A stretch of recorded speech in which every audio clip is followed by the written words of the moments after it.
இது வந்து கரண்ட். இந்த கரண்ட் வைக்கும்போது என்ன ஆகுனா, நீ வெல்ட் அடிக்கும்போது சில டைமில் என்ன ஆகுனா பிளேட் வந்து பார்த்தீங்கன்னா இப்படி வளையும். வெல்டிங்க்கு அப்புறம் இந்த மாதிரி, இதுக்கு பேர் டிஸ்டார்ஷன். இதுக்கு பேர் என்ன?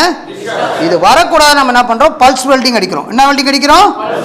பல்ஸ் வெல்டிங்ன்றது என்னன்னு கேட்டிங்கன்னா, இதே கரண்ட்டை நம்ம என்ன பண்ணுறோம், இதே வெல்டிங் அடிக்கிறதுக்கு இந்த மாதிரி இருக்கிற பிளேட்டில் நம்ம வெல்ட் அடிக்கும்போது இந்த வெல்டிங்க்கு வந்து 2 விதமான கரண்ட் செட் பண்ணுறோம். அதுக்கு பேர் என்னன்னு கேட்டிங்கன்னா பல்ஸ் கரண்ட். அதுக்கு பேர் என்ன?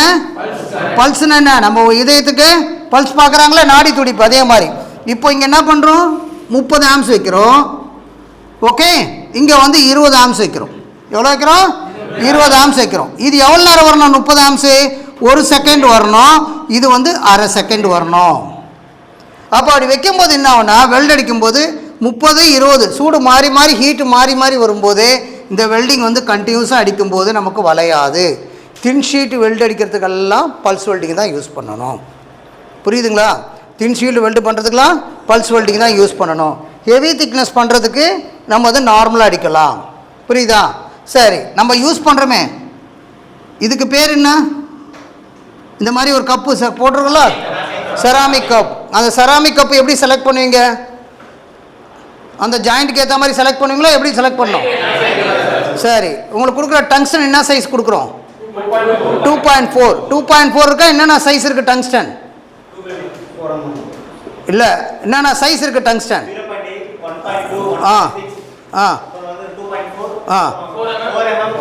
3.2, 4 mm, 6 mm, 8 mm அது வரைக்கும் இருக்குது. புரியுதுங்களா? நம்ம என்ன திக்னஸ் அடிக்க போகிறோமோ அதை அடிக்கலாம். புரியுதுங்களா? நம்ம யூஸ் பண்ணுற மிஷின் என்ன மிஷின் யூஸ் பண்ணுறோம்? DC machine. ஏன் ஏசி மிஷின் அடிக்க முடியாதா? ஏசி மிஷின் அலுமினியம் மட்டும்தான். டிசி மிஷினில் வந்து எம்எஸ் அடிக்கலாம், எஸ்எஸ் அடிக்கலாம், காப்பர் அலாய்ஸ். புரியுதுங்களா?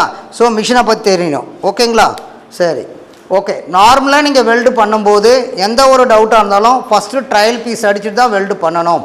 நீங்கள் வெல்டு பண்ணும்போது என்ன ப்ராப்ளம் இருந்தாலும் டைரெக்டாக ஜாபில் பண்ணக்கூடாது. ஏன் எஸ்எஸில் நிறைய டேக் போடுறோம்? ஸ்ட்ராங்காக கிடையாது. எம்எஸ் வந்து வளையும் தன்மை இருக்கு இல்லையா, அது கொஞ்சம் கம்மியாக இருக்குது. எஸ்எஸ்ஸை பொறுத்தவரை வளைஞ்சிரும், சீக்கிரம் வளைஞ்சிருன்றதால அதனுடைய கோஎஃபிஷியன்ஸ் பாயிண்ட் ரொம்ப அதிகன்றதால நம்ம வந்து பக்கத்தில் டேக் போடுறோம். கரெக்டாக இல்லைங்களா? ரைட். இப்போ நம்ம வந்து வெல்டு அடிக்கிறோம். வெல்டு அடிக்கும்போது எஸ்எஸில் பின்னாடி ஒரு கருப்பாக வருது, அதுக்கு பேர் என்ன? பேக் சைடில் ஆக்சிடேஷன்.